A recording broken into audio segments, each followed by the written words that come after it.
அடிமைத்தனத்திலிருந்து வெளியேற நினைக்காத மக்களை அவங்க அடி வாங்கிட்டே இருப்பாங்க. தன்னுடைய எஜமான் வந்து தன்னை அடித்தா கூட என்னைய இன்னும் அடிங்க, என்னை அடித்து கொலை பண்ணுங்க, என்னை காயப்படுத்துங்கன்னு தான் நிற்பாங்களே தவிர அந்த அடிமைத்தனத்திலேருந்து வெளியேறும்னு நினைக்க மாட்டாங்க. ஏன்னா அவங்க மனதில் வந்து அடிமையாகவே இருந்தால் போதும் அப்படிங்கிற ஒரு மனப்பான்மை ஏற்படுத்தியிருக்கும். அடிமைத்தனத்தை உடைச்சிட்டு விடுதலை அடையணும்னு வெளியேறவங்க, தன்னை அடிக்கிறவங்க, தன் மீது தாக்குதல் நடத்துகிறவங்க திருப்பி நான் வந்து உன்னை அடிப்பேன், என்னை எந்த அளவுக்கு காயப்படுத்துறியோ அந்த அளவுக்கு உன்னையும் காயப்படுத்துவேன்னு சொல்லி நான் அவங்கள எதிர்த்து நிற்பாங்க. ஸோ நீங்கள் அடிமையாக இருக்க போகிறீங்களா, எதிர்த்து நிற்க போகிறீங்களா அப்படின்னு சொல்லி தன் இன மக்களை பார்த்து கேள்வி கேட்ட கிட்டத்தட்ட கிமு 1250 300 அந்த காலகட்டத்தில் வாழ்ந்த, இப்போ இருந்து கணக்கு போட்டோம்னா 3000 வருடத்திற்கு முன்பு வாழ்ந்த ஒரு தீர்க்கதரிசி தன் இன மக்களை பார்த்து கேள்வி கேட்கிறாரு. நீங்கள் அடிமைத்தனத்திலிருந்து வெளியில் வாங்க, நீங்கள் அடிமைத்தனத்திலிருந்து வெளியில் வந்தால் மட்டும்தான் அவங்க உங்களை அடிமைப்படுத்துகிறவங்க பயப்படுவாங்க. நீங்கள் அவங்களோட எதிர்த்து சண்டையிடுங்க. உங்களுடைய கடவுள், நம்மளுடைய கடவுள் நம்மகிட்ட துணை இருப்பாருன்னு சொல்லி, ஸோ அடிமைத்தனத்துக்கு எதிராக புரட்சியும் போராட்டமும் நடத்திய அந்த மோசஸ் அப்படிங்கிறவரை பற்றி தான் இன்னைக்கு யூதர்களின் வரலாறு சென்ற பாகத்தின் தொடர்ச்சியாக பார்க்க போகிறோம். வாங்க பார்க்கலாம்.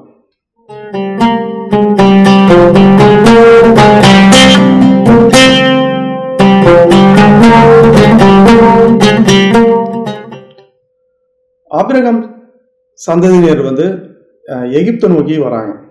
எகிப்தில் இருக்கக்கூடிய யோகப் அப்படிங்கிறவருடைய மகன் யோசப் அப்படிங்கிறவர் எகிப்தோட அமைச்சரவையில் முக்கியமான ஒரு பொறுப்பில் இருந்ததுனால பஞ்சத்தின் போது தப்பி தன்னுடைய தேசத்திலிருந்து மீண்டு அவங்க எகிப்து தேசத்துக்கு அடைக்கலம் கூறுகிறாங்க. அங்கே கிட்டத்தட்ட வந்து பார்த்தீங்க அப்படின்னா அந்த யோசப் ஆட்சி காலம் இருக்கிற வரையும் அவங்க வந்து அதிகாரத்தில் இருக்கிறாங்க, அதிகார மையங்கள் இருக்கிறாங்க, ஒரு செல்வ செழிப்போட பலமாக இருக்கிறாங்க. ஒரு பிற்காலத்தில் வந்து பார்த்தீங்க அப்படின்னா அந்த எகிப்தினுடைய பிர்ரௌன் அப்படிங்கிற மன்னன், அந்த யோசப் இருந்த போது இருந்த பிர்ரௌன் மன்னன் இறந்ததுக்கு அப்புறமேட்டு வேறு ஒரு பிர்ரௌன் அந்த சைடு அந்த அதிகாரத்துக்கு வந்தவுடனே இந்த யூத மக்கள் வந்து எகிப்துடைய பூர்வக்குடி மக்களை பல மண்ணின் மைந்தர்களை வந்து அழிக்க நினைக்கிறாங்க. இவங்களுக்கு நாம் வந்து அதிகாரம் கொடுக்கக்கூடாது, இவங்களுக்கு நாட்டில் முக்கியத்துவம் தரக்கூடாதுன்னு சொல்லி அந்த மக்களை அடிமைப்படுத்தி எகிப்தினுடைய பிரமிடு கட்டும் பணிகளுக்கு அவங்கள வந்து பயன்படுத்துகிற அப்படி அந்த பிர்ரௌன் அப்படிங்கிற மன்னன். இதில் கவனிக்க வேண்டியது பிர்ரௌன் அப்படிங்கிறது ஒரு பேர் தான். அந்த பேரில் வந்து நிறைய மன்னர்கள் இருப்பாங்க, அது ஒரு அரசனுக்கு உண்டான பெயர். அந்த எகிப்தில் அந்த பிர்ரௌன் மன்னருக்கு கீழே அடிமைப்பட்டு இருந்த அந்த மக்கள் வந்து தினம் தினம் வந்து நிறைய கொடுமைகளை வந்து சந்திக்கிறாங்க. அதாவது சவுக்கால் அடிக்கிறது, அந்த எகிப்தில் இருந்த அந்த யூத அடிமை பெண்களை கற்பழிக்கிறது, அந்த மாதிரி வந்து இந்த அவங்க குழந்தைகளை வந்து கொலை செய்கிறது, இந்த மாதிரி நிறைய அவங்க அடிமையாக இருந்து மிகப்பெரிய கொடுமைகளை வந்து சந்தித்து அவங்க ஒரு கட்டத்தில் வந்து அவங்க கடவுள்கிட்ட வந்து பிரார்த்தனை பண்ண ஆரம்பிக்கிறாங்க. இறைவா, எங்களுடைய இந்த கொடுமைகளிலிருந்து எங்களை மீண்டு கொண்டு வா, கடவுளே எங்களுக்கு ஒரு வழிகாட்டு அப்படின்னு சொல்லி விடாத ஒரு பிரார்த்தனை பண்ணுறாங்க. பிர்ரௌனுடைய படை வீரர்கள்ட்ட தன் குழந்தையை காப்பாற்றணும் அப்படின்னு சொல்லி தன் குழந்தைக்கு வந்து எந்த விதமான பாதிப்பும் வரக்கூடாது அப்படின்னு சொல்லி தன் குழந்தைய வந்து ஒரு கூடைக்குள்ளே வச்சு கீழே வந்து பார்த்தீங்க அப்படின்னா காய்ந்த சருகுகள்லாம் வச்சு ஒரு ஆற்றில் வந்து பார்த்தீங்க அப்படின்னா விட்டுறாங்க. ஸோ அந்த குழந்தை மட்டும் தப்பிக்குது. இது பிர்ரௌன் அவருடைய தாயினுடைய பிரார்த்தனை வந்து என் குழந்தையை எப்படியாவது கடவுளை என்னுடைய குழந்தையை வந்து காப்பாற்று அப்படின்னு வந்து பிரார்த்தனை பண்ணிட்டு அந்த குழந்தைய வந்து ஆற்றுல வந்து விட்டுறாங்க. ஸோ இந்த நேரத்தில் வந்து அந்த ஒரு குழந்தைய மட்டும் தப்பித்து அந்த ஆற்றுக்கரை ஓரம் வந்து அந்த தண்ணி போகிற போக்கில் போயிட்டுருக்கு. அந்த விடிய காலையில் வந்து பார்த்தீங்கன்னா பிர்ரௌனுடைய மனைவி வந்து அந்த ஆற்றங்கரை ஓரம் வந்து குளிச்சுட்டு ஆற்றங்கரையோரம் வந்து வர சமயத்தில் இந்த குழந்தையை கண்டெடுத்து அரண்மனைக்கு வந்து கொண்டு போகிறாங்க. இதில் இன்னொரு விஷயம் கவனிக்கணும். இந்த பிரோனுடைய மனைவிக்கு அப்போ குழந்தை பாக்கியம் இல்லாத நிலையில் இருக்கு. பிரோனுடைய மனைவிக்கு குழந்தை இல்லை. பிரோனுடைய மனைவியும் வந்து இறைவன்கிட்ட கடவுள்கிட்ட வந்து கடவுளே எனக்கு ஒரு குழந்தையை கொடுன்னு சொல்லி தொடர் பிரார்த்தனையில் ஈடுபட்டிருந்த காலகட்டம். இந்த காலகட்டத்தில் இந்த குழந்தையை எடுத்துகிட்டு வீட்டுக்குள்ளே அந்த அரண்மனைக்குள்ளே போன உடனே அந்த இளவரசியோடைய குடும்பத்தினர் வந்து இந்த பிரோனுக்கு தெரிஞ்ச அந்த குழந்தையை வந்து கொலை செஞ்சிருவாங்க அப்படின்னு சொல்லி ரொம்ப அச்சத்தை ஏற்படுத்துகிறாங்க. ஆனால் அவங்க தான் அந்த இளவரசி, பிரோன் அரண்மனையில் இருந்த இளவரசி தான் வந்து அந்த குழந்தைக்கு வந்து மோசஸ் அப்படின்னு சொல்லி பேர் வைக்கிறாங்க. மோசஸ் அப்படின்னா நீரிலிருந்து எடுக்கப்பட்டவன், நீரிலிருந்து கண்டெடுக்கப்பட்டவன் அப்படிங்கிற பொருள் வருது. அந்த நீரிலிருந்து எடுத்தனால இது இறைவன் எனக்கு கொடுத்த குழந்தை அப்படின்னு நினச்சிக்கிட்டு அந்த குழந்தைய வந்து வளர்த்த ஆரம்பிக்கிறாங்க. எங்கே பிரோன் வந்து என்னைக்காவது ஒரு நாள் இந்த குழந்தைய கொலை பண்ணிடுவான்னு சொல்லி பயந்துட்டு அப்போல்லாம் வந்து குழந்தைய வளர்த்துறதுக்கு அடிமை பெண்கள் இருப்பாங்க. ஸோ இந்த குழந்தையை கொண்டு போய் மீண்டும் வந்து மோசஸுடைய உண்மையான தாய் தந்தை இருப்பாங்கள்ல, அவங்ககிட்டயே போய் வளர்த்துறதுக்கு வளர்ப்பு தாயா அந்த குழந்தைய வந்து அவங்ககிட்டயே கொடுக்குறாங்க. ஸோ அதாவது அந்த மோசஸுடைய தாய் வந்து அந்த பிரோனுடைய படைக்கு வந்து பயந்து அந்த குழந்தைய ஆற்றுல விடுறாங்க. அந்த குழந்தை திரும்ப பிரோனுடைய ஒரு இளவரசி கையிலே போய் அந்த இளவரசி மீண்டும் வந்து வளர்ப்பு தாயா வளர்க்க சொல்லி அந்த குழந்தைய அந்த குழந்தைய வந்து அந்த யார் பெற்றெடுத்தாங்களோ, அந்த மோசஸை யார் பெற்றெடுத்தாங்களோ அதே இடத்துல அந்த குழந்தை வளருது. அந்த குழந்தை தாய்ப்பால் குடிக்கும் வரைக்கும் அவங்க இடத்துல தான் வளருது. குழந்தையுடைய உண்மையான அந்த மோசஸனுடைய உண்மையான தாய்கிட்ட தான் வளருது. அதற்கப்புறமேட்டு அந்த மோசஸ் அப்படிங்கிறவர் அரண்மனைக்கு வந்துடுறாரு. அரண்மனையில் ஒரு இளவரசராக வளர ஆரம்பிக்கிறார். இந்த காலகட்டத்தில் வந்து அந்த மோசஸை ஆற்றிலிருந்து கண்டெடுத்த இளவரசிக்கு இந்த கண்டெடுக்கும்போது குழந்தை பாக்கியம் இல்லாமல் இருந்தது. இந்த குழந்தை வந்த உடனே அந்த மோசஸுடைய வளர்ப்பு தாய் அந்த அரண்மனையில் இருந்த இளவரசிக்கு அவங்க வயிற்றிலேயே ஒரு குழந்தை வந்து பிறந்தது. ஸோ அப்போ அந்த ஆண் மகனும் இந்த மோசஸ் இருவருமே அந்த பிரோனுடைய மாளிகையில் வந்து பார்த்தீங்க அப்படின்னா ஒரு இளவரசராக வளர்றாங்க. ஒரு இளவரசர் அப்படின்னா சகல விதமான கலைகளும் வந்து கற்றுக் கொடுப்பாங்க. அந்த மாதிரி தான் வந்து நிறைய கலைகள் வந்து கற்றுக் கொடுக்கப்படுது. மோசஸ் வந்து எகிப்தில் இருக்கக்கூடிய அந்த அரண்மனையில் வந்து வளர்ந்துட்டு வர சமயத்தில் தன்னுடைய தாயினுடைய வயிற்றில் பிறந்த இன்னொரு இளவரசன் 2 பேரும் சேர்ந்து அங்கே வளர்றாங்க. தன்னுடைய சகோதரன், அதாவது இன்னொரு இளவரசன் இருக்கிற அப்படி இல்லை, அவர் மேலே அளவு கடந்த அன்பு வைக்கிறது, பாசம் வைக்கிறதெல்லாம் பார்த்துட்டு தன்னுடைய தாய் வந்து அந்த இளவரசி வந்து மோசஸை ஒரு நாள் கூப்பிட்டு, அவனுடைய வாலிப வயது நெருங்கிறதுக்கு சிறிது நாட்களுக்கு முன்பாகவே மோசஸை கூப்பிட்டு உண்மையான நிலவரத்தை வந்து சொல்லிடுறா. நீ வந்து என்னுடைய வயிற்றில் பிறக்கிற குழந்தை இல்லை, நீ வந்து இந்த மாதிரி நான் ஆற்றில் இருந்தால் உன் குழந்தைய எடுத்தோம் அப்படின்னு சொல்கிறாங்க. இவங்க மோசஸனுடைய உண்மையான குழந்தை வந்து அந்த வளர்ப்பு தாய் தான் வந்து உண்மையான தாய் தந்தையர் அப்படிங்கிறதெல்லாம் அந்த வயசில் வந்து மோசஸ்க்கு வந்து தெரிஞ்சிருது. ஆனால் இதெல்லாம் தெரிஞ்சாலும் அந்த அரண்மனையில் இருந்த இளவரசி வந்து அந்த மோசஸை வந்து ஒரு இளவரசனாகவே தான் வளர்த்துறாங்க. அந்த எகிப்திய கலாச்சாரம், எகிப்திய பண்புகள், அந்த ராஜாவுக்கு உண்டான மரியாதைகள், அதுக்கு உண்டான இந்த ராஜ பரம்பரைக்கு உண்டான விதிமுறைகள் எல்லாமே தெரிஞ்சு அந்த எகிப்து இளவரசிக்கு மகனாக தான் ஒரு இளவரசராக தான் அங்கே வந்து வளர்ந்துட்டு வர்றாரு. அவர் வளர்கிற காலகட்டத்தில் அவர் கேட்கக்கூடிய கேள்விகள் எல்லாமே வந்து நிறைய கொஸ்டின் ரைஸ் பண்ணுறாரு. குறிப்பாக கடவுளை பற்றிலாம் கொஸ்டின் ரைஸ் பண்ணுறாரு. அங்கே அரண்மனையில் வைத்திருக்கக்கூடிய சிலைகள்லாம் பார்த்து இந்த சிலைகள்லாம் கடவுள் அப்படின்னா இந்த சிலைகளை செய்தது யார் அப்படின்னு வந்து கேட்குறாரு. கடவுளை எப்படி மனிதன் செய்ய முடியும் அப்படிங்கிற மாதிரி கேள்வியெல்லாம் நிறையா ஒரு கேள்வியெல்லாம் வந்து அந்த தன் குடும்பத்தில் கேட்கும்போது அந்த இளவரசிக்கு வந்து தெரிய ஆரம்பிக்குது. ஒருவேளை வந்து இந்த பிறவுன் ஆட்சியை வந்து அழிக்க வந்த அந்த இந்த குழந்தையாக தான் இருக்குமோ, மோசஸ் தான் வந்து இந்த பிறவுன் ஆட்சி அழிக்க போகிறாங்களா அப்படிங்கிற கொஸ்டின்ஸ்லாம் ஆரம்ப கட்டத்திலே வருது. அதனால் அவங்க அந்த பயந்தே தான் அந்த குழந்தைய வந்து அந்த இளவரசரை வந்து வளர்த்துறாங்க. என்னைக்கா இருந்தாலும் பிறவுன் மன்னனால இந்த குழந்தை என்னுடைய மகனுக்கு வந்து ஆபத்து வரும் அப்படின்னு சொல்லியே தான் ஒரு பயந்து அச்சத்துடனே தான் அந்த குழந்தைய வளர்த்திட்டு வராங்க. அந்த யூத மக்கள் அடிமையா இருக்கிறத பார்த்தோன்னே இவர் நிறைய கேள்வி கேட்க ஆரம்பிக்கிறாரு. தன்னுடைய தாய்கிட்டயும் சரி, நேரடியா வந்து பிரோன் மன்னர்கிட்டயும் சரி, இவர் கொஸ்டின் கேட்கலாம் ஆரம்பிக்கிறாரு. இந்த இந்த மக்களை ஏன் அடிமைப்படுத்தி வச்சிருக்கிறீங்க? இந்த மக்கள் அவர்களும் மனிதர்கள் தானே, இந்த அளவுக்கு ஏன் கொடுமைப்படுத்துறீங்க? அப்படின்னு சொல்லி கேள்வி கேட்கலாம் ஆரம்பிக்கிறாரு. ஒரு நாள் அந்த அடிமை மக்கள்ல அடிமை பெண்மணிய அந்த பிரோன் ஆட்சியில் இருந்த அந்த காவல் வீரன் ஒருத்தர் வந்து பார்த்தீங்கன்னா கற்பழிக்க முயற்சி பண்ணும்போது இவர் போய் தடுத்து அந்த தடுக்க முயற்சி பண்ணுறாரு. தடுக்க முயற்சி பண்ணி அந்த காவலரை வந்து கொலை செஞ்சிடுறாரு. ஸோ அந்த அடிமை பெண்ணை வந்து காப்பாற்றிடுறாரு. அந்த காவலரை கொலை செஞ்ச உடனே அதனுடைய பிணத்தை வந்து மறைச்சிடுறாரு. பிணத்தை மறைச்ச உடனே ஒரு வீட்டுக்கு வந்து தன் தாய்கிட்ட வந்து நடந்த உண்மை எல்லாத்திலையும் சொல்லிட்டாரு. நான் இந்த மாதிரி ஒரு காவலரை வந்து கொலை பண்ணிட்டேன், அவன் வந்து அடிமை பெண்ணை வந்து கற்பழிக்க பார்த்தேன் அப்படின்னு சொல்லி அந்த விஷயம்லாம் சொன்ன உடனே அந்த தாய்க்கு தெரிஞ்சிருச்சு. இந்த தகவல் உடனடியே நம்ம பிரோன் மன்னருக்கு தெரிஞ்சிடும். பிரோன் மன்னர் வந்து அந்த அடிமை பெண்ணுக்கு முக்கியத்துவம் கொடுத்து இந்த மோசஸ் ஏன் இப்படி பண்ண அப்படின்னு சொல்லி மோசஸுக்கு சிறை தண்டனை கொடுக்கறதுக்கு வாய்ப்பு இருக்குது அப்படின்னு சொல்லி மோசஸை வந்து தப்பித்து போக சொல்லி அட்வைஸ் வந்து கொடுக்குறாங்க. நீ வந்து தப்பிச்சு போயிரு, ஏன்னா இந்த நீ ஏற்கனவே நிறையா கொஸ்டின்ஸ்லாம் ரைஸ் பண்ணிட்டு இருந்த, அது இல்லாமல் நீ வந்து இந்த வயிற்றில் வளர்ந்த குழந்தையும் கிடையாது, இந்த பிரோன் ஆட்சியை கலைக்கக்கூடிய ஒரு சிறுவனா நீ இருப்ப அப்படின்னு சந்தேகம் பிரோனுக்கு ஏற்கனவே இருக்குது. இந்த நேரத்தில் இந்த ஒரு கொலை வேற, ஒரு காவலரை வந்து நீ ஒரு கொலை வேற பண்ணியிருக்கிற அப்படிங்கிறதுனால இந்த எகிப்து ராஜா அரசாங்கத்தை விட்டு நீ பாலைவனத்துக்கு தப்பிச்சு போயிரு அப்படின்னு சொல்கிறாங்க. ஸோ இந்த காலகட்டத்தில் முக்கியமாக நம்ம கவனிக்க வேண்டியது அப்படிங்கிறது, எகிப்தில் மட்டும்தான் அந்த முக்கியமான நைல் நதி அப்படிங்கிற நதி ஓடிட்டு இருந்துச்சு.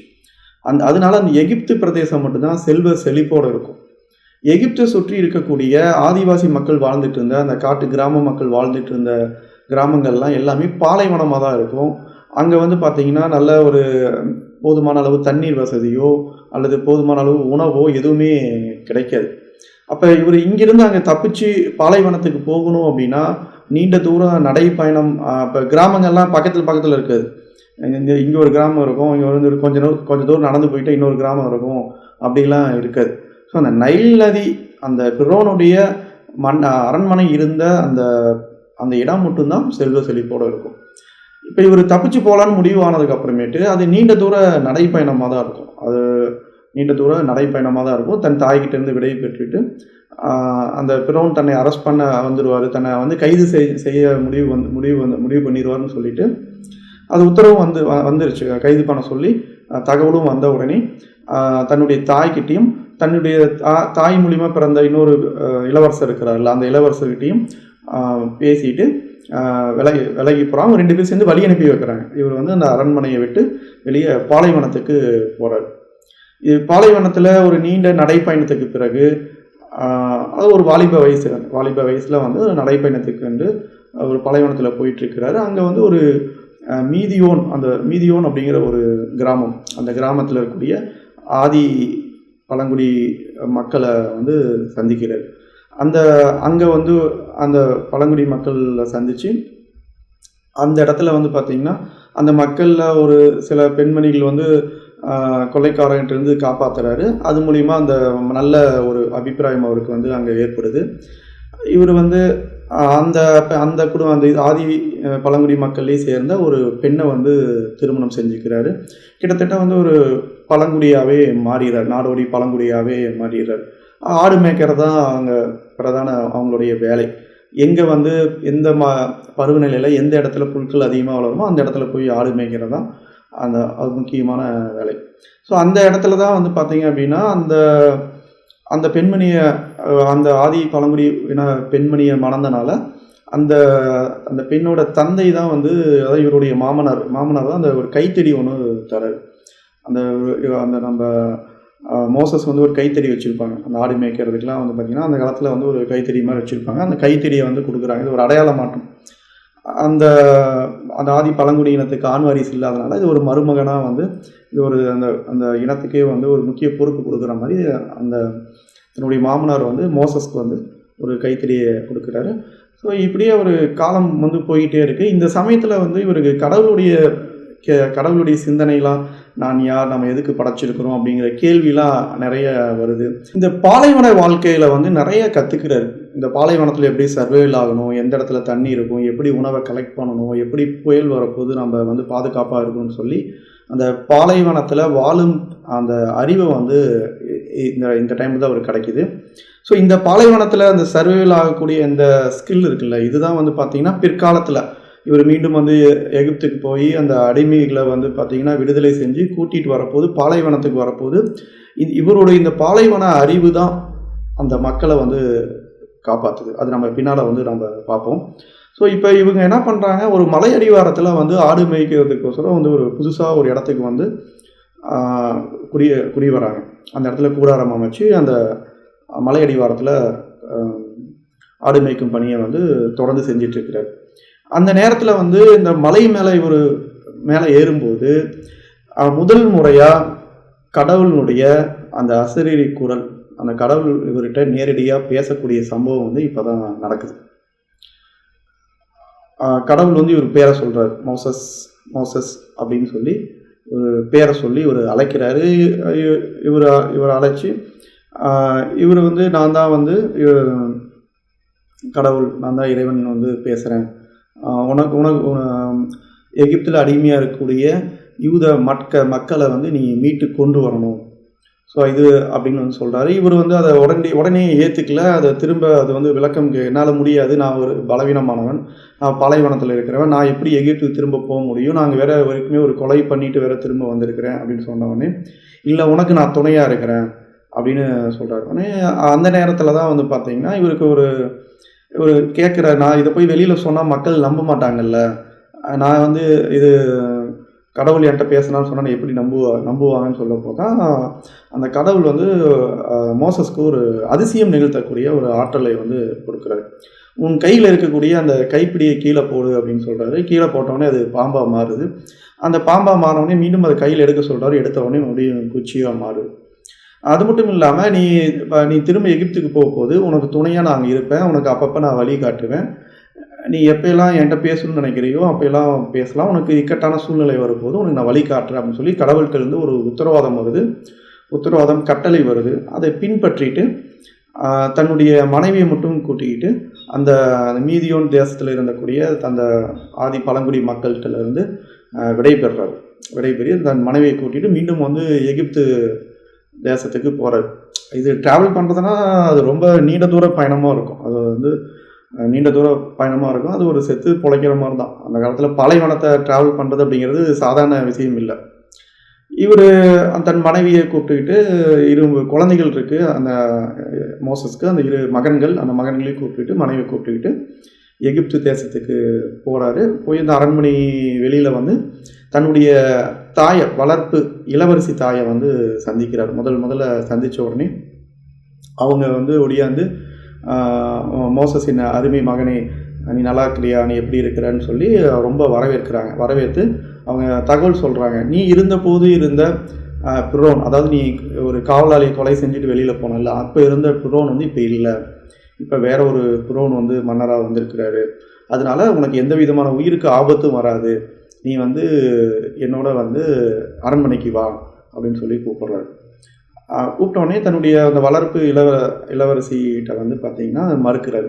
இல்லை, நான் அங்கே நான் வர முடியாது, நான் வந்த நோக்கம் வேறு, நான் வந்த நோக்கமே வந்து இந்த அடிமைகளுக்கு விடுதலை வாங்கி தரணும் அப்படிங்கிற நோக்கத்தை வந்து சொன்ன உடனே அவங்க இளவரசியும் வந்து அச்சப்படுறாங்க. எங்கே இப்போ இருக்கிற பிறோனால உயிருக்கு ஆபத்து வந்துடுமா அப்படின்னு சொல்லி அச்சப்படுறாங்க. இவங்க அந்த இளவரசிகிட்ட வந்து பேசிட்டு விடைபெற்று தன்னுடைய உண்மையான தாய் இருக்கக்கூடிய வீட்டை நோக்கி போகிறாங்க.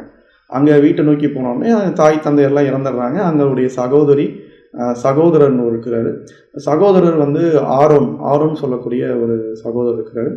அந்த கடவுளை விட்டு பேச போதெல்லாம் அந்த ஆரோன் பற்றியெல்லாம் குறிப்பிட்டதாக சொல்லி அந்த வேத புத்தகங்கள்லாம் இருக்குது. ஸோ இந்த ஆரோன் வந்து உனக்கு உதவி செய்வா அப்படின்னு சொல்லி புத்தகங்கள் இருக்குது. அந்த சகோதரர், அதாவது இவருக்கு தாய் வயிற்றில் கூட பிறந்த ஆரோன் அப்படிங்கிற ஒரு சகோதரர். ஸோ தன்னுடைய சகோதரன்ட்டெல்லாம் வந்து இந்த விஷயத்த சொன்ன உடனே இந்த சகோதரன் முதல் வந்து ஆரோன் அப்படிங்கிற அவர் வந்து நம்பலை. எப்படி கடவுள் வந்துட்டு எப்படி பேசினாரு, இது நம்பிக்கை கொள்கிற மாதிரியே இல்லையே. அது இல்லாமல் இப்போ இருக்கக்கூடிய த்ரோன் வந்து மிகப்பெரிய வலிமை வாய்ந்த அரசாங்கமாக இருக்குது, நீ ஒற்றை ஆளாக இருக்கிற, அதுவும் உனக்கு பேக்ரவுண்டும் இல்லை, நீ ஒரு நல்ல ஒரு வலிமை வாய்ந்த இடத்துல பெண் எடுத்திருந்தீங்கன்னா கூட உன்னுடைய மாமனார் சப்போர்ட்டாவது கிடைக்கும், படை சப்போர்ட்டாவது கிடைக்கும். நீயே ஒரு ஆதி பழங்குடி பெண்ணை வந்து கூட்டிகிட்டு வந்திருக்கிற, நீ எப்படி வந்து இங்கே புரட்சி பண்ண போகிற அப்படின்னு சொல்லி ஆரோன் வந்து கேட்குறாரு. அப்போ நான் தன் கடவுள்கிட்ட பேசின அந்த சம்பவங்கள்லாம் விவரிக்கிறாரு. அப்போ தான் வந்து நீ கடவுள்கிட்ட பேசுனியான்னு சொல்ல போது கடவுள் தன்கிட்ட சொன்ன இருக்கிறதா இருக்கிறவர், ஐஎம் ஹூ ஐஎம் அப்படின்னு ஆங்கிலத்தில் சொல்லக்கூடிய நான் இருக்கிறவர் அப்படிங்கிற அந்த சென்டென்ஸை வந்து இந்த ஆரோன்கிட்ட சொல்கிறார். ஆரோன்கிட்ட சொன்ன உடனே கடவுள் இந்த உன்கிட்ட பேசினதை நம்பி ஏற்றுக்கொண்டு அவரை வந்து இறை தூதராக வந்து இறைவன் உங்ககிட்ட கடவுள் உங்ககிட்ட பேசினதை வந்து ஏற்றுட்டு தன்னுடைய சகோதரனை வந்து முதல் வந்து அந்த அந்த விஷயத்தை தீர்க்கதரிசி இறைவன்கிட்ட செய்திகளை கொண்டு வந்து தீர்க்கதரிசியாக வந்து ஏற்றுக்கிறது யாருன்னா அந்த மோசஸுடைய சகோதரன் ஆரோன். இப்போ இந்த இடத்துல வந்து பார்த்தீங்க அப்படின்னா இவங்க ஏற்கனவே வந்து அந்த யூத அடிமைகள் வந்து பார்த்திங்கன்னா அந்த எகிப்து மன்னர்கிட்ட இருந்து விடுதலை ஆகிறதுக்கு உண்டான திட்டம் தீட்டிட்டு இருந்தாங்க. ஸோ அந்த குழுக்கள்கிட்ட இவரை கூட்டிகிட்டு போகிற ஆரோன் வந்து மோசஸை கூட்டிகிட்டு போனோடனே அங்கே முதல்ல யாருமே ஏற்றுக்கல. இவர் எப்படி தனிநபராக வந்து இவர் எப்படி நமக்கு வந்து விடுதலை வாங்கி தர போகிறாரு அப்படின்னு சொன்ன உடனே இவர் கடவுள்கிட்ட பேசின விஷயங்கள்லாம் அந்த இடத்துல பேசின உடனே சில முக்கியமான அந்த அடிமைகள் இருந்த முக்கியமான பெரிய நபர்கள்லாம் வந்து ஒரு வழியாக இவரை ஏற்றுக்கிட்டு வந்து அந்த புரட்சிக்கு தயாராகிறாங்க. அந்த அடிமைக்கு எதிராக நடக்கக்கூடிய புரட்சிக்கு தயாராகிறாங்க. அது வெளிப்படையாக சண்டை போடுறதுக்கு பதிலாக ஆரோனும் மோசஸ் 2 பேரும் நேரடியாக போய் அந்த பிரோன் மன்னர்கிட்ட நேரடியாக சபையில் போய் சந்திக்கிறாங்க. நீங்கள் எங்கள் அடிமைகளை உடனடியாக விட்டு விடு, உன்னை நான் எச்சரிக்கிறேன்னு சொல்லிட்டு அரண்மனைக்குள்ளே நேரடியாக நுழையிறாரு. பிறவனை சந்தித்து இது என்னன்னா நம்மளை எதிர்த்து இப்படி பேசுகிறாப்பியே இவர் யாருன்னு, நீ வந்து சாதாரண நபர், உன்னால் வந்து எப்படி உன்கிட்ட படை இருக்கான்னு கேட்குறேன், என்கிட்ட படை எதுவுமே இல்லை அப்படின்னு சொன்னோடனே எந்த விதமான படைகளும் இல்லாமல் உன்னுடைய பேச்சை கேட்டு நான் எதுக்கு என்னுடைய அடிமைகளை வந்து விடுவிக்கணும் அப்படிங்கிறது. அதற்கு மோசஸ் என்ன சொல்கிறாருன்னா 400 வருஷமாக எகிப்தில் வந்து நாங்கள் அடிமையாக இருக்கிறோம், இந்த எகிப்தை வந்து வளமைப்படுத்தினதில் செழுமைப்படுத்தினதில் எங்களுடைய உழைப்பு இருக்குது, அதனால எங்களுக்கு இனிமேல் அடிமை வாழ்க்கை போதும், இந்த அடிமைகள் எல்லாத்தையும் நீ இப்போவே விடுவிக்கணும் அப்படின்னு வந்து அந்த மன்னர்கிட்ட உரையாடுறாரு. அப்போ உன்கிட்ட என்ன சக்தி இருக்குது, என்ன பவர் இருக்குதுன்னு சொன்ன உடனே இவர் வந்து தன்னுடைய கைத்தடியை வந்து கீழே போடுறாரு. அது வந்து பாம்பாக மாறுது. அந்த பாம்பாக மாறின உடனே அந்த பிரோன் மன்னர் வந்து ஒரு கொஞ்ச நேரம் பயந்த மாதிரி மாறிட்டு உடனடியாக வந்து இது ஒரு வித்தை தான், இது ஒரு மாயக்கார வித்தை, இது வந்து என்னுடைய அரண்மனையில் இருக்கக்கூடிய நிறைய நபர்கள் இதே வித்தையை செய்வாங்க அப்படின்னு சொல்லிட்டு அவங்களும் வந்து அரண்மனையில் இருக்கக்கூடிய மாய வித்தைகள் தெரிஞ்சவங்க சில பேர் அவங்களும் கைத்தடியை கீழே போட்ட உடனே அவங்களுடைய கைத்தடியும் பாம்பாக மாறுது. ஆனால் பிரோன் போட்ட கைத்தடியிலேருந்து பெரிய பாம்பு வந்து அந்த மற்ற கைத்தடியில் வந்து சின்ன பாம்பு எல்லாத்தையுமே சாகடிச்சாலும் இருந்தாலும் அந்த மன்னர் வந்து இவரை வந்து கடவுளினுடைய தீர்க்கதரிசியாக வந்து ஏற்றுக்கல. உன்கிட்ட எந்த படையும் இல்லை, நீ சாதாரண வந்து ஒரு அடிமை பின்புலத்திலேருந்து வந்திருக்கிற, உன்னை என்னால் ஏற்றுக்க முடியாது சொல்லி பிரோன் மன்னர் வந்து சொல்கிறாப்படி. அது இல்லாமல் நான் தான் கடவுள் அப்படிங்கிறார். பிரோன் வந்து உன்னுடைய கடவுளோட நான் தான் மிகப்பெரிய கடவுள், ஏன்னா எவ்வளோ செல்வ செழிப்போடு இருக்கிறேன் நான், என்னைய செல்வ செழிப்போட நான் வச்சிருக்கிற என்னுடைய கடவுள் பெரிதா, உன்னுடைய அந்த மக்களை அடிமைப்படுத்தி வச்சிருக்கக்கூடிய உன்னுடைய கடவுள் பெரிதா, நான் செல்வ செழிப்போட வச்சிருக்கிற என் கடவுளை வந்து மீறி நீ அடிமையாக இருக்கிற நீ சொல்லக்கூடிய கடவுளை வந்து நான் வந்து ஏற்றுக்கணுமா அப்படின்னு சொல்லி விவாதம் பண்ணி அவரை வந்து வெளியே அனுப்பிச்சிடுறாரு. வெளியே அனுப்பிச்ச உடனே இவர் மோசஸ் வெளியே வந்து பிரார்த்தனையில் வந்து ஈடுபடுறாரு. இந்த மோசஸ் அடிக்கடி வந்து பார்த்தீங்கன்னா அழுது தனிமையில் அழுது பிரார்த்தனை பண்ணக்கூடிய நபராக இருந்திருக்கிறாரு. அந்த சமயத்தில் தான் அந்த கடவுளுடைய அசிரரி வந்து கடவுள்கிட்ட அந்த குரல் கேட்கக்கூடிய நிகழ்வு வந்து நடந்திருக்கு. இன்றைக்கி வந்து பார்த்தீங்கன்னா யூதர்கள் வந்து இப்போ இருக்கக்கூடிய அந்த இஸ்ரேலில் இருக்கக்கூடிய அந்த சாலமன் டெம்பிளில் மீதி இருக்கக்கூடிய ஒரு செவுர் இருக்குல்ல, அந்த செவுரில் வந்து பார்த்திங்கன்னா கை வச்சு அழுது பிரார்த்தனை பண்ணக்கூடிய நிகழ்வு வந்து இன்றைக்கும் நடந்துட்டுருக்கு. அந்த சாலமன் டெம்பிளாக எப்படி வந்துச்சு அப்படிங்கிறத நம்ம அடுத்தடுத்த வீடியோவில் பார்ப்போம். இப்போ நம்ம மறுபடியும் இந்த சம்பவத்துக்கு வந்துடலாம். இவர் பிரார்த்தனை பண்ண உடனே ஓகே, அவர் கடவுள்கிட்ட வந்து உதவி கிடைக்குது. நான் உனக்கு உதவி செய்கிறேன் அப்படிங்கிறாரு. உனக்கு வந்து இந்த விடுதலை அடிமைகளை விடுதலைப்படுத்துறதுக்கு உதவி செய்கிறேன் அப்படின்னு சொல்லி கடவுள்கிட்ட வந்து தகவல் வருது. இவர் அடுத்த சில நாட்களே வந்து பார்த்தீங்க அப்படின்னா இந்த மன்னருக்கு நிறைய சோதனைகள் வருது. கடுமையான புயல் வருது, எரிக்கற்கள் வந்து விழுகுது, தவளை வந்து பார்த்தீங்க அப்படின்னா தவளை மலையெல்லாம் பெய்யுது, அரண்மனை ஃபுல்லாக விஷத்தவளைகளால் உள்ளே வந்துடுது. நிறைய சோதனைகள் வருது. அந்த நேரத்தில் நிறைய சோதனைகள் வந்ததுக்கு அப்புறமேட்டு இது எல்லாமே வந்து இந்த மோசஸ் கடவுள்கிட்ட பிரார்த்தனை பண்ணதுனால இந்த எகிப்து மன்னனை பயமுறுத்துறதுக்காக வந்த ஒரு சோதனை. ஓகே, இவர் எகிப்து பிரோன் வந்து மாறியிருப்பான். இப்போ போய் நாம் வந்து மறுபடியும் போய் பேசலாம் அப்படின்னு சொல்லி மீண்டும் வந்து பார்த்தீங்கன்னா பிரோன் மன்னர்கிட்ட போய் பேசுகிறாப்படி.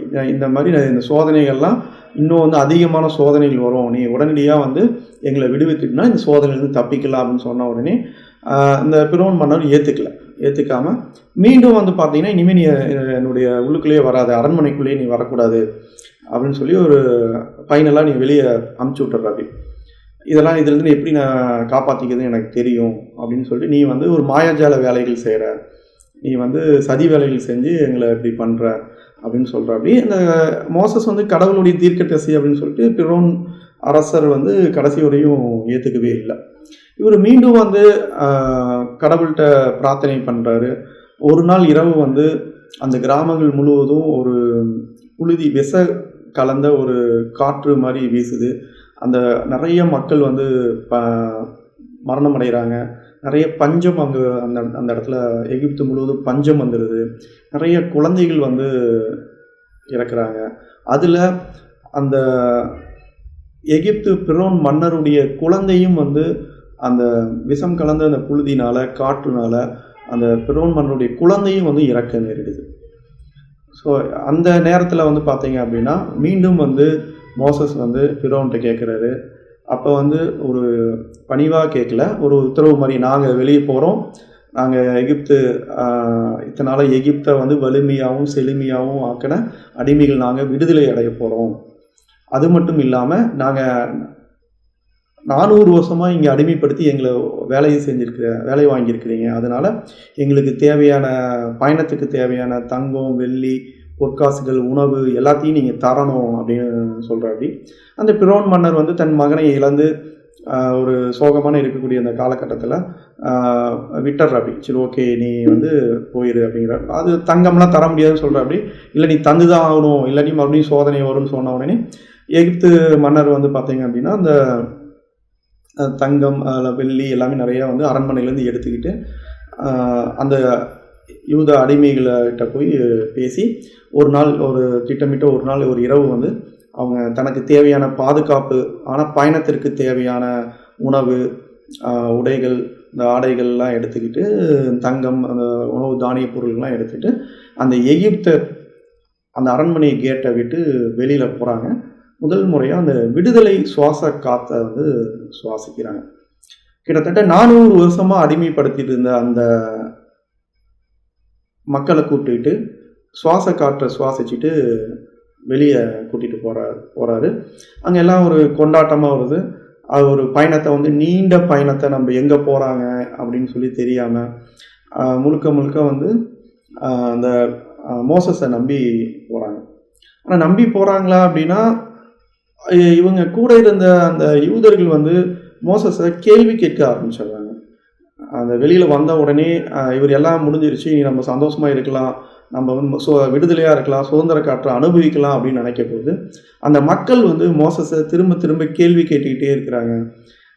நீ வந்து எங்களை எங்கே கூட்டிகிட்டு போகிற, பாலைவனத்தில் கூட்டிகிட்டு போய் எங்களை சாகடிக்க போகிறியா, எங்களுக்கு உணவு கிடைக்குமா, எங்களுக்கு தண்ணி கிடைக்குமா, எங்களுக்கு இந்த பயணத்தை நாங்கள் எப்படி வந்து வெற்றிகரமாக பயணிக்க போகிறோம், இதில் பாதுகாப்பாக இருக்குமா, இதில் தப்பி பிழைப்போமான்னு சொல்லி அந்த மோசஸை வந்து திரும்ப கேள்வி கேட்டுக்கிட்டே இருக்கிறார்.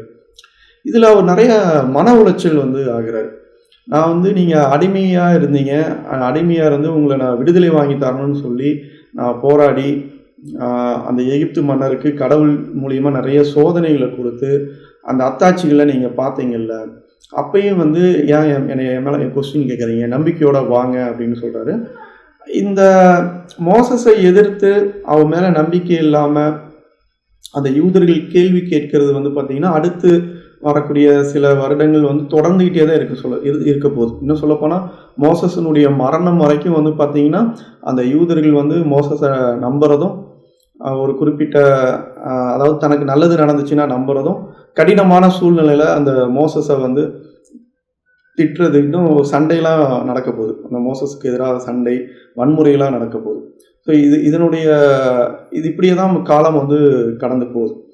இவங்க அந்த எகிப்து பார்டர் கடற்கரை ஓரத்தில் வர சமயத்தில் தான் பிரோன் அரண்மனையை விட்டு வெளியே வந்து பார்க்குறாப்படி அந்த விஷப்புழுதி எல்லாம் அடங்கியிருக்கு. நிறைய மக்கள் வந்து இறந்துருக்கிறாங்க. பெரிய ஒரு சேதாரம் ஏற்பட்டிருக்கு.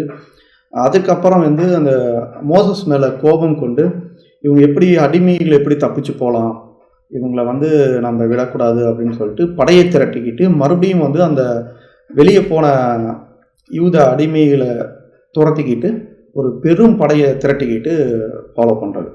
இவங்க அந்த நேரத்தில் வந்து இவங்க அந்த கடற்கரை அருகில் வந்துடுறாங்க. முன்னால் வந்து மோசஸ் வழி நடத்திட்டு போகிற யூத அடிமைகளுடைய கூட்டம் வந்து போயிட்டுருக்கு. பின்னால் வந்து பிரோன் படை வந்து வந்துட்டுருக்கு. அந்த நேரத்தில் கூட அந்த யூத மக்கள் என்ன பண்ணுறாங்கன்னா மோசஸை தான் திட்டுறாங்க. நீ வந்து நாங்கள் அரண்மனையில் உயிரோடாவது இருந்தோம், ஒரு அடிமையான வாழ்க்கை வாழ்ந்தாலும் நம்ம வந்து உயிரோடு இருந்தோம், இப்போ உயிர் போகுது, எங்களை கூட்டிகிட்டு வந்து நீ ஏமாற்றிட்ட, இப்போ வந்து முன்னால் கடல் இருக்குது, பின்னால் வந்து பிரோன் மன்னர் படையோட திரண்டுட்டான் அப்படின்னு சொல்லிட்டு மறுபடியும் வந்து அந்த மன்னர் மேலே அந்த மோசஸ் மேலே வந்து ஒரு நம்பிக்கை இல்லாமல் தான் அந்த மக்கள் வந்து இருக்கிறாங்க. ஸோ அப்போ தான் வந்து அந்த முக்கியமான ஒரு அதிசயத்தக்க நிகழ்வு நடக்குது. பின்னால் வந்து பிரோனுடைய கொடும் படைகள் துரத்திட்டு வர சமயத்தில் முன்னால் வந்து கடல் வந்து 2 பிளவாக பிளக்குது. அந்த கடல் 2 பிளவாக பிளந்து அந்த மோசஸுடைய கூட்டம் வெளியேறுவது, கடலை தாண்டி அந்த சைடு வெளியேறுவதற்கு ஒரு பாதையை வந்து ஏற்படுத்தி தருது. இதுதான் வந்து ஒரு அதிசயத்தக்க நிகழ்வு. அந்த தீர்க்கதரிசிகள்லேயே சில பேர்த்துக்கு தான் இந்த மாதிரி ஒரு அதிசயம் நடத்தக்கூடிய நிகழ்வு வந்து நடந்திருக்கு. அதில் வந்து இந்த மோசஸினுடைய அந்த நிகழ்வை வந்து அந்த யூத மக்கள் கண்கூடா நேரடியாக பார்க்குறாங்க. கடல் கடந்து பிளவு ஏற்பட்ட உடனே இவங்க அந்த பிளவில் இறங்கி 2 பக்கம் கடலுக்கு நடுவில் அந்த மண் தரையில் தாண்டி ஒரு ரொம்ப தூரம் தாண்டி அந்த சைடு போயிடுறாங்க. அந்த இன்னும் வேறு ஒரு சைடு தீவுக்கு, அது வேற ஒரு நிலப்பரப்புக்கு போயிடுறாங்க. இவங்க போகிற சமயத்தில் பின்னாலேயே வந்து பிரோன் படைகள் வந்து இவங்களை பின்தொடர்ந்து வராங்க. இவங்க மோசஸ் வந்து கடலை தாண்டி அந்த சைடு போன உடனே கடல் வந்து மீண்டும் இணைஞ்சி அந்த பிரோனுடைய படைகள் அனைத்துமே அழிஞ்சிடுது. அந்த மன்னர் உட்பட எல்லாமே வந்து அழிஞ்சிடுது. அந்த சைடு போன உடனே அந்த யூத அடிமை மக்களுக்கு வந்து மீண்டும் வந்து கொண்டாட்டம் வந்துடுது. மோசஸை வந்து பாராட்ட ஆரம்பிக்கிறாங்க. எங்களை காப்பாற்றிட்ட நீ அப்படின்னு சொல்லி பாராட்ட ஆரம்பிக்கிறாங்க. இவங்க அந்த நிறையா அந்த இதை எடுத்துகிட்டு வந்து சேமித்த பொருள்லாம் எடுத்துகிட்டு நீண்ட வந்து ஒரு பயண தூரத்துக்கு வந்து தயாராகிறாங்க. ஆனால் அப்பையும் வந்து அந்த எங்கே போகிறோம், எந்த இடத்துக்கு போகிறோம், என்ன பண்ண போகிறோம் அப்படிங்கிற கொஸ்டின்ஸ் வந்து ரைஸ் ஆகிட்டே தான் இருக்குது. அந்த யூத மக்கள் வந்து அதில் ஒரு சிலர் வந்து மோசஸ்க்கு எதிராக வந்து திட்டம் தீட்டிகிட்டே தான் இருக்கிறாங்க. நீ வந்து எங்களை வந்து அடிமைப்படுத்த பார்க்குற, நீ சொல்கிறபடி நான் ஏன் கேட்கணும், அப்படி நீ வந்து எங்களுக்கு சோறு இல்லாமல் சாப்பாடு இல்லாமல் போயிடுச்சுன்னா என்ன பண்ணுறது, பயணத்தில் எங்களுக்கு வந்து சிரமமாக இருக்குது, நாங்கள் வந்து அங்கே அடிமையாக சொகுசாதாரம் இருந்தோம், இப்போ வந்து எங்களுக்கு சிரமம் ஏற்படுது அப்படின்னு சொல்லி திரும்ப வந்து அந்த மோசஸை வந்து திட்டிக்கிட்டே தான் இருக்கிறாங்க.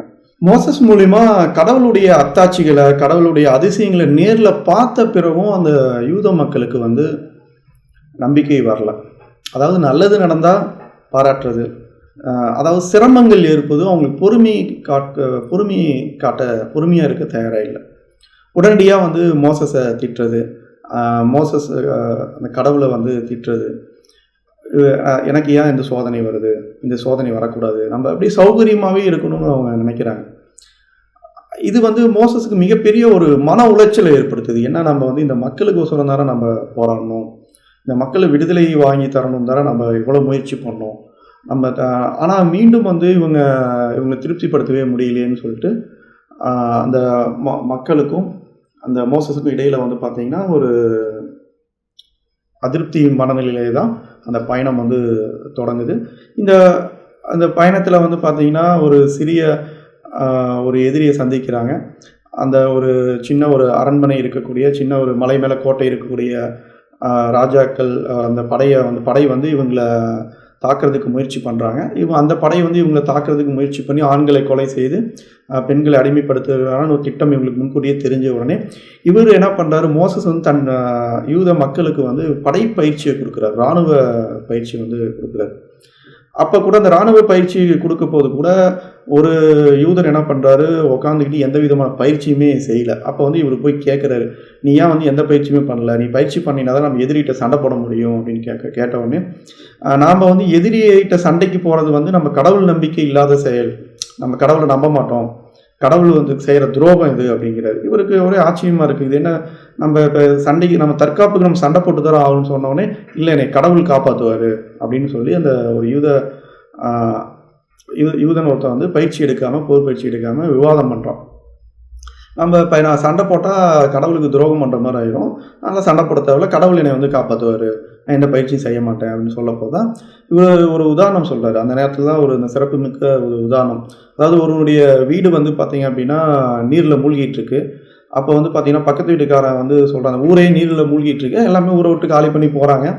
அந்த ஒருத்தன் மட்டும் வீட்டுக்குள்ளே உட்காந்துருக்கிறான். அந்த பக்கத்து வீட்டுக்காரன் வந்து, ஏன்பா இந்த மாதிரி வீடு வந்து நீரில் மூழ்கிட்டு இருக்கு, நீ வந்து வீட்டை காலி பண்ணிட்டு சீக்கிரம் வெளியில் வந்துரு, அவனை அப்போ தான் வந்து நீ பிழைப்ப அப்படின்னு சொன்னோடனே, இல்லை நான்லாம் கடவுள் வந்து என்னை காப்பாற்றுவார், நான்லாம் வீட்டை விட்டு வெளியே போக மாட்டேன், நான் வீட்டுக்குள்ளேயே தான் இருப்பேன் அப்படின்னு சொல்கிறாரு.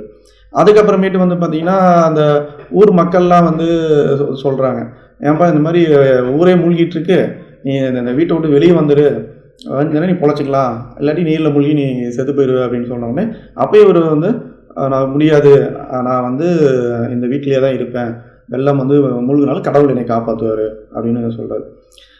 அதுக்கப்புறமேட்டு வந்து பார்த்திங்கன்னா கொஞ்சம் கொஞ்சமாக தண்ணி வருது, நிறைய குதிரை படைகளில் வந்து குதிரை வந்து மீட்கிறதுக்கு வராங்க, நீ வந்து வந்திருப்பா, உன்னை நான் கடைசி நேரத்தில் காப்பாற்றுறோம், அந்த வீட்டில் வெள்ளத்துலேருந்து தப்பிச்சிடலான்னு சொன்னோன்னே, இல்லை கடவுள் என்னை காப்பாற்றுவார் அப்படின்னு சொல்லி அந்த வீட்டிலேயே இருக்கிறாரு.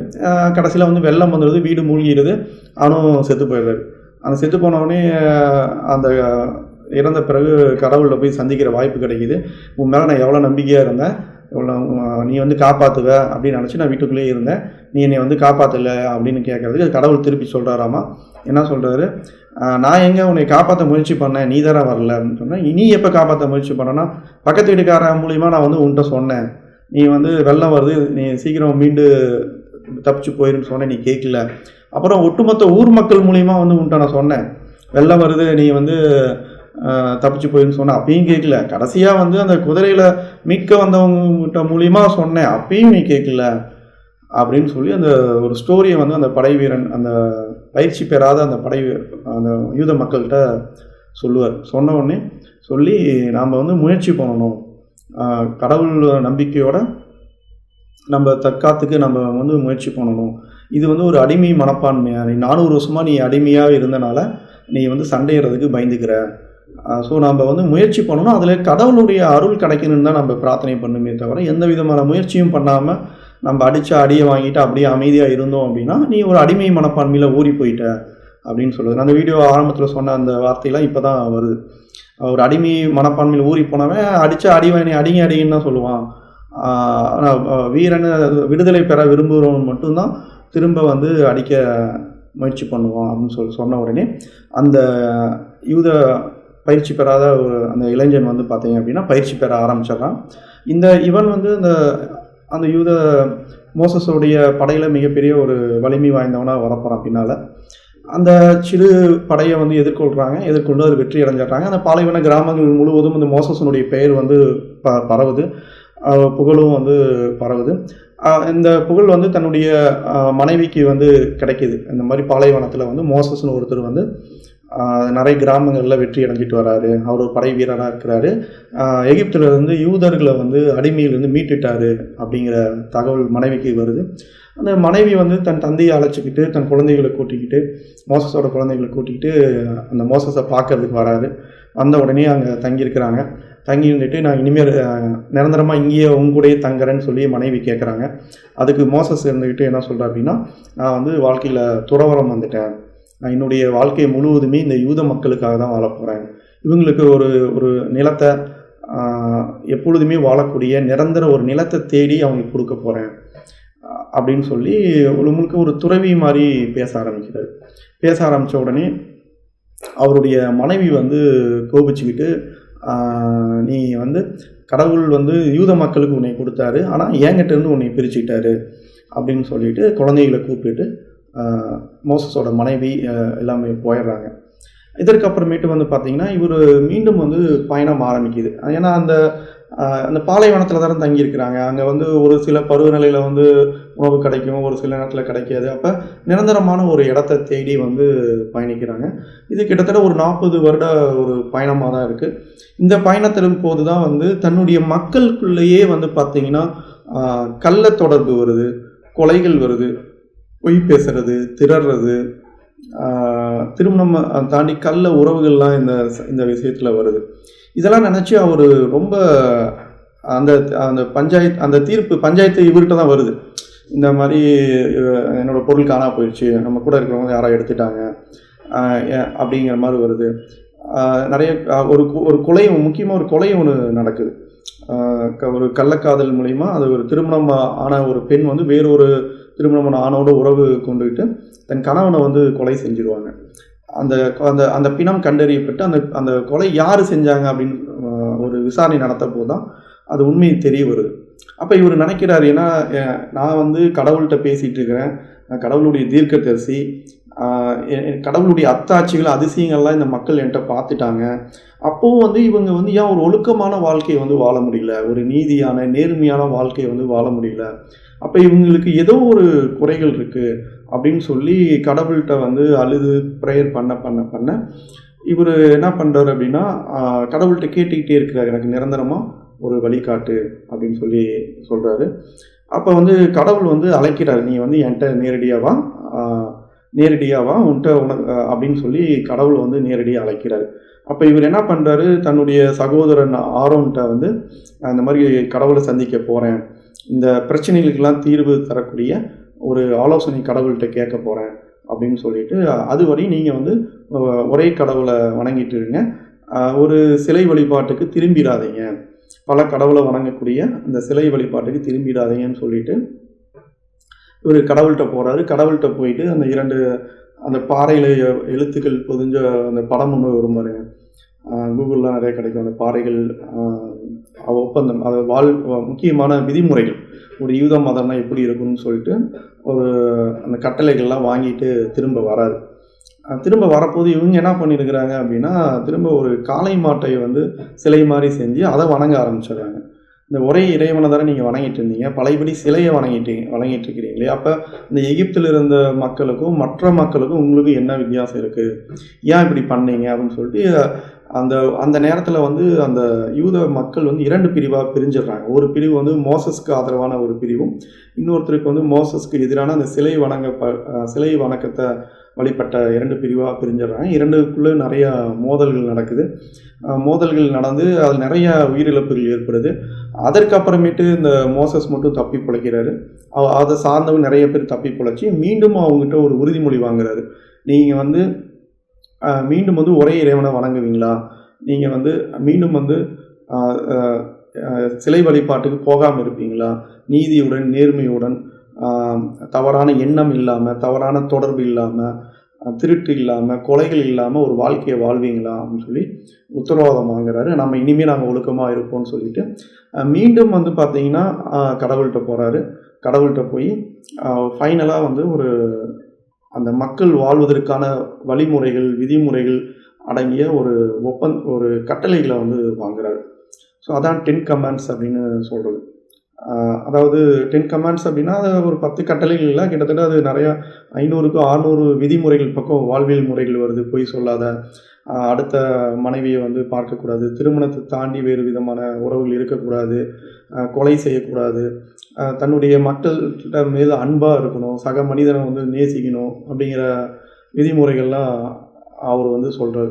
ஸோ இப்போ இருக்கக்கூடிய அந்த யூத மதத்தில் இருக்கக்கூடிய இந்த விதிமுறைகளை ஃபாலோ பண்ணுறது எல்லாமே வந்து அப்போ அந்த மோசஸ் வந்து அந்த கட்டளைகள் மூலிமா கொண்டு வந்த அதுதான் இப்போ இருக்கக்கூடிய யூத மதத்தை ஒரு ஃப்ரேம்குள்ளே கொண்டு வந்திருக்கு.